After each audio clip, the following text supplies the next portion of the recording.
¿Qué barreras encuentra la población a la hora de tener su atención psicológica para sus problemas? La principal es la desigualdad social, que hoy todavía sigue siendo mucho más accesible un espacio de atención psicológica para personas con determinado poder adquisitivo. Pero quienes dependen de un acceso a la atención por sus instituciones de salud, por su prestador, vemos que la demora realmente es como un gran enemigo u obstáculo. Empieza a estar la desesperanza de, bueno, ya ni lo intento porque sé que hay un montón de gente que está esperando. Y esa idea de, ¿y entonces con quién hablo? Los varones suelen tener mayor dificultad, ¿no?, para admitir que les están pasando cosas, y que cuando suelen llegar a los espacios de consulta, las temáticas que les atraviesan están como mucho más agravadas a veces que en el caso de las mujeres, que tienden a consultar un poquito más ante algo que van ya detectando como esto podría volverse un problema, y el pibe por ahí llega y en realidad ya flotó un poquito la bomba. Las personas con crisis suicidas y que requieren de una internación no se está cumpliendo como lo que está estipulado por ley. Un día después del intento les están dando de alta. Si estás con una pierna rota, sí tenés camilla, pero si estás con un pensamiento suicida, no sos prioridad. Que a veces la gente no lo sabe, o dice, bueno, no, el médico es para hablar solo de cuestiones más orgánicas, se siente que no está pudiendo, lo que fuere, poder explayarse en un espacio de consulta médica y ver luego cómo se puede acceder a un espacio de consulta psicológica. El primer alivio empieza con el poder sacar algo de todo eso para afuera.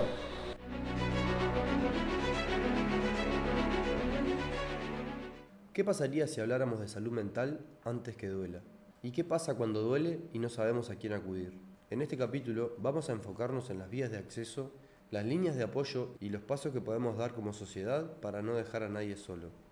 Entrando en las vías de acceso a los servicios de salud mental, ¿qué barreras encuentra la población a la hora de tener su atención psicológica para sus problemas? La principal es la desigualdad social. ¿En qué sentido? De que hoy todavía sigue siendo mucho más accesible un espacio de atención psicológica para personas con determinado poder adquisitivo. Cuando arrancó la psicología clínica, sobre todo el psicoanálisis, se decía, ¿no?, que era una cuestión para élites, quizá que eran las que podían costear. Y muchos años después todavía seguimos viendo que aunque se democratizó algo el acceso, quizá hay mucha gente que simplemente es poder escribir un WhatsApp, hacer una llamada telefónica y coordinar una consulta, pero aún hoy, para la inmensa mayoría quizá de la población, o no para la inmensa mayoría, pero sí que quizás hacen un sacrificio muy importante para poder costearlo, son los que están pudiendo acceder por forma particular, pero quienes dependen de un acceso a la atención por sus instituciones de salud, por su prestador, vemos que la demora realmente es como un gran enemigo u obstáculo.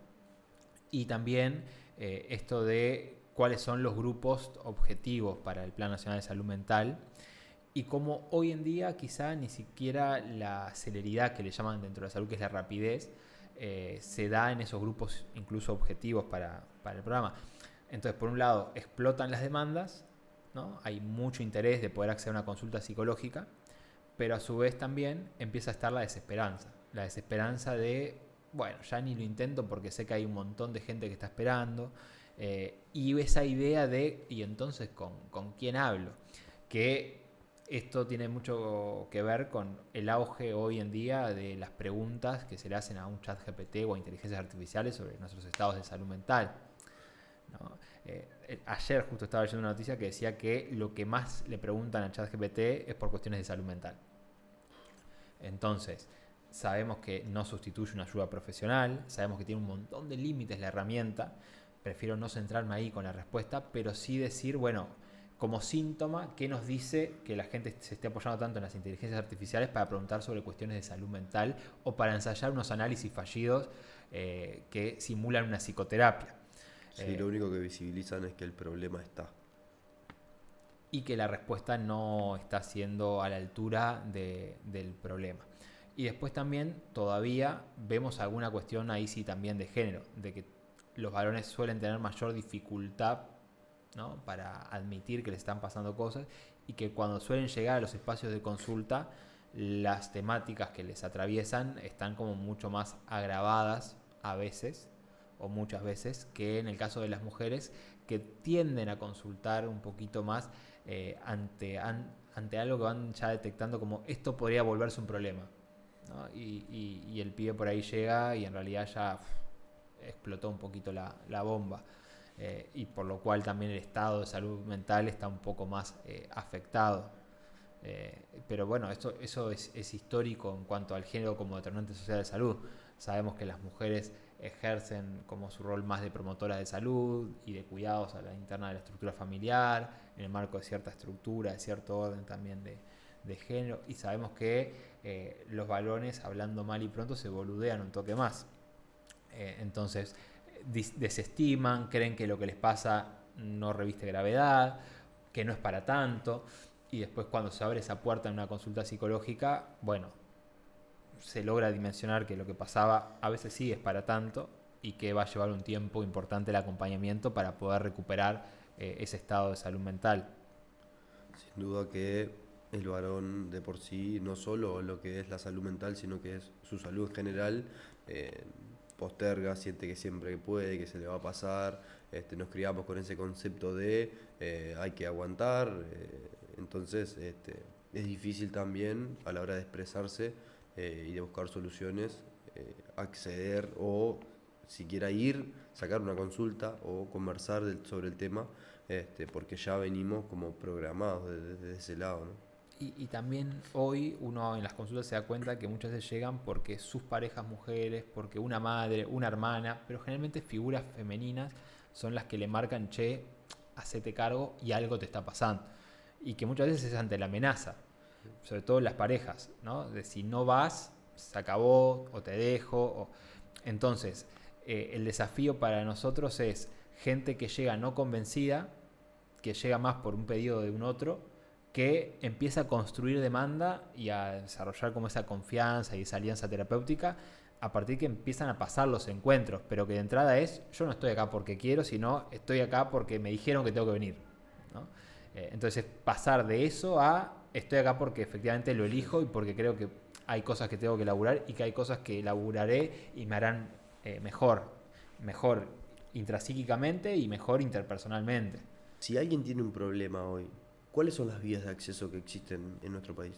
En realidad depende del tipo de problema, ¿no? Hay líneas telefónicas que trabajan muy bien para algunas temáticas, pero que son las que hablábamos más como de apaga incendio. Podemos pensar en la línea vida para la gente que tiene como alguna idea de autoeliminación o planeación ya suicida. Hablamos también de las líneas que están disponibles para gente que tiene juego problemático, ludopatía. Hablamos del portal amarillo para las personas que tienen consumo problemático o algún tipo de adicción. Pero después, en realidad, si hay alguien que está en un momento como de crisis aguda, lo ideal sería llamar a una emergencia móvil o dirigirse a la puerta como de emergencia de su prestador de salud.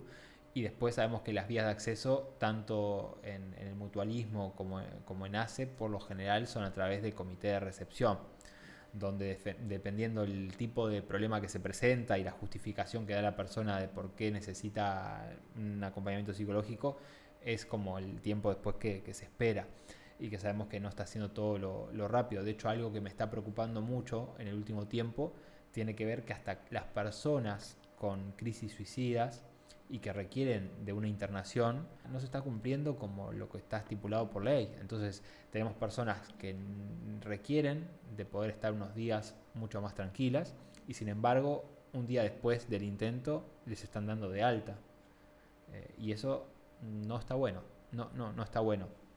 Y sin embargo es una práctica cada vez más frecuente porque las camas están ocupadas, porque a veces hasta empieza a estar esto de, bueno, pero no fue para tanto, no fue tan grave. Psicológicamente creemos que efectivamente por lo menos 2 días, 3 días debería estar ingresada la persona, siendo evaluada, acompañada, contenida.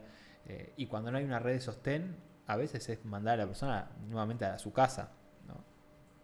Entonces desde ahí sé que se ha venido laburando en guías, en protocolos, de que hay mucha gente que labura muy bien y que merece todo el reconocimiento, pero también sabemos que hay gente que de a ratos, sea por el desborde de los oficios que ejercemos o lo que sea, pero como que uno dice, pero ¿cómo que le dieron el alta? Claro. O ¿cómo que le evaluaron y ni siquiera le dejaron ingresado o ingresada una noche?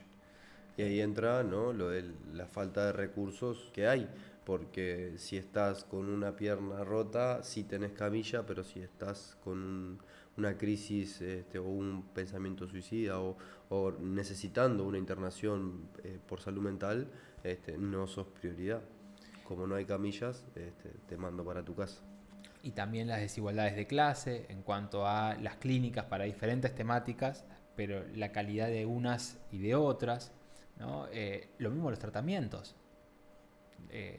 Pensemos, bueno, ¿qué pasa cuando alguien tiene que costear su propio tratamiento psicofarmacológico de forma particular, que es muy costoso en comparación a cuando uno lo puede recibir eso por ACE o con un ticket mutual a un costo reducido? Pero también hay veces, y esto sé que me estoy metiendo en un bolonqui, Fabri, pero lo digo y me lo banco, digamos, que es el tema de las farmacéuticas y de los arreglos con los propios prestadores de salud.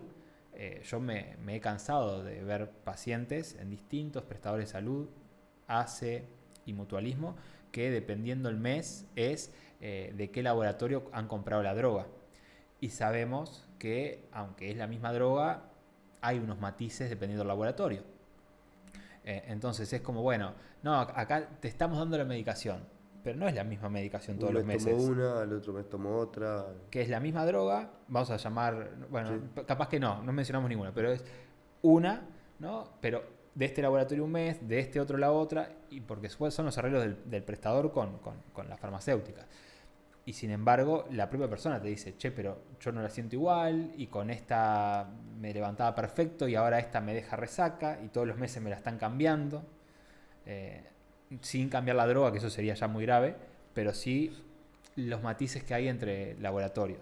Entonces, desde ahí también estamos en un problema en cuanto a la accesibilidad, porque por algo se asignó ese medicamento y a veces hasta sugiriendo de ese laboratorio. ¿Qué le dirías a alguien que siente que no puede más y que le cueste pedir ayuda? Primero que nada, que pueda apoyarse en alguna persona de su confianza, de que la producción de salud y de salud mental no depende exclusivamente de nosotros, sino de las condiciones en las que vivimos, y por ende, tanto como la entrada a eso problemático como la salida, nunca es solos, necesitamos de otros, y también de que a veces son momentos, ¿no? A mí a veces me ha asombrado en la experiencia clínica de cómo personas en poco tiempo empiezan a revertir rápidamente como eso problemático y con lo que creían que por ahí no iban a poder y que venía siendo muy duro el día a día. Entonces, poder habilitar algo de la esperanza, pero también recordar la importancia de poner en palabras.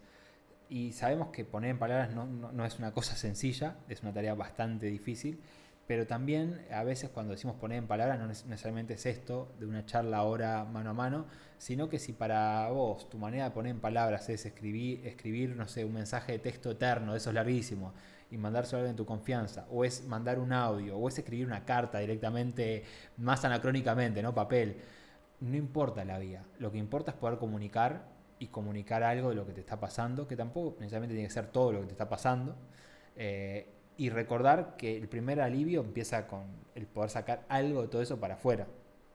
Después pensamos en el acompañamiento y un montón de cosas, pero quizás la primera micro revolución es ese día que la persona de estar pensando un montón de tiempo, che, necesito un psicólogo, una psicóloga, necesito escribir, bueno, que da ese paso y manda ese primer mensaje de me gustaría tener una consulta.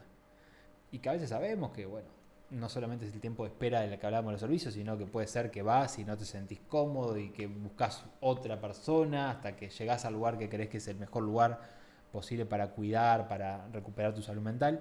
Pero el poner en palabras y el recordar de que hay gente que está dispuesta como a acompañar y que a veces lo fundamental es poder reconocer con qué persona de tu entorno te sentirías más cómoda para poder opinar y transmitir qué es lo que te está sucediendo. Sí, muchas veces es sentirse escuchado.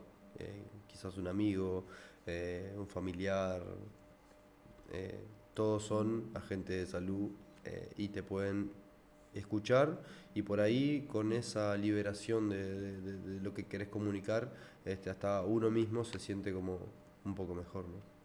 Sí, y bueno, y si no hay un amigo o familiares que estén dispuestos a escuchar, el a veces poder solicitar una consulta con cualquier médico, ¿no? A veces medicina general o familiar y comunitaria que tienen hasta otra mirada, y poder plantearlo allí para acelerar también la entrada a la evaluación del comité de recepción. Eh, que a veces la gente no lo sabe o dice, bueno, no, el médico es para hablar solo de cuestiones más orgánicas, entonces de si se siente que no está pudiendo, lo que fuere, poder explayarse en un espacio de consulta médica y ver luego cómo se puede acceder a un espacio de consulta psicológica. Para ir cerrando, Gonza, ¿qué conclusión sacás sobre la problemática y qué acciones podemos tomar como sociedad para mitigar este problema? Primero, celebro iniciativas como esta, de decir, este tema vale la pena tratarlo, darle como cierto foco. Después también quizá poder pensar que hay una cuestión de responsabilidad y de decisiones que son políticas, que no son político-partidarias, sino que son del sistema político, ¿no? De que todo el sistema debería ponerse de acuerdo de el por dónde y el con qué. Pero a veces el por dónde es importante porque la vida nos ha mostrado que hay grandes iniciativas que no han tenido grandes presupuestos. ¿El presupuesto es importante? Sí, obvio, pero también las ideas. Entonces la creatividad para el desarrollo de dispositivos, de atendimientos a ciertos problemas, bueno, eso es como algo a remarcar, de que no nos quedemos solamente con falta de presupuesto, sino de pensar el cómo vamos a abordar esto, con qué métodos, con qué técnicas, por qué así y no de otra manera. Eh, Después también que me quedo como con esto de la prevención como algo importante a empezar a hacer con mucho más énfasis, y con esto de desresponsabilizar a los individuos por lo que les está pasando, en el sentido de que es importante que lean como la jugada de manera integral y que puedan reconocer que hay condiciones de existencia que están mucho más proclives al padecimiento y al sufrimiento humano. Entonces, desde ahí me parece que es como fundamental poder pensar que no es lo mismo en unos lugares que en otros, no es lo mismo en unas estructuras familiares que en otras, no es lo mismo moviéndose por ciertos circuitos que por otros. Entonces, desde ahí querería pensar como una mirada más interseccional, de cómo a alguna gente le es algo más fácil la vida, aunque siempre esté el conflicto, y a otra gente es como se le hace difícil encontrar una salida, pero porque está todo como congeniado para complotar. Entonces, desde ahí creo que es muy importante que la persona no se sienta culpable consigo por cómo está, sino que pueda ver que hay algo del sistema que también ha generado esa patología o esa forma de padecimiento, que no es que no aguantó lo suficiente, no, es como que bueno, realmente se las ha visto duras desde el día casi que cero, del origen mismo. Entonces, eso me parece como importante, incluso hasta pensando en muchas mujeres que encaran prácticas de crianza sola, de que son la única fuente de ingresos, y después dicen, no, porque el nivel de estrés, no, la ansiedad o la depresión. Y bueno, y sí, claro que sí. Entonces no es el no aguanté lo suficiente, sino, bueno, pasaron muchas cosas. Y eso creo que todavía no se termina como a veces de entender. Y es como, bueno, no, ahora estoy con depresión, no, ahora estoy con ansiedad. Bueno, pero ¿qué hizo que desarrollaras una depresión o una ansiedad? Más allá de las cuestiones que son hereditarias, genéticas, ¿no? Pero todo lo que tiene más que ver con lo social, con lo cultural. ¿Qué nos enferma? ¿No? Como estar reflexionando sobre ese eje. No qué me enfermó, y otra vez a mí, sino qué nos enferma mayormente a muchos y de a ratos a casi todos. Eso, pensar las condiciones como de vida. Y después de afrontamiento al padecimiento, ¿no? Sabiendo eso, que no sale necesariamente solo y que está bien necesitar de otros porque desde el día también cero hay una interdependencia y somos sujetos que nacemos y que vivimos solo porque hay otros que nos están sosteniendo en el mundo y que eso a veces se sostiene en otros momentos de la vida. Entonces, como validar y naturalizar de que necesitamos apoyos. Nadie debería enfrentar una crisis emocional solo. La salud mental es un derecho. Y el primer paso para garantizarlo es hablar de esto con claridad, sin miedo y con empatía. Si este episodio te sirvió, compartilo. Capaz alguien cerca tuyo lo necesita y no lo sabes. Mi nombre es Fabricio Santos y esto es Inspira Podcast. Hasta la próxima.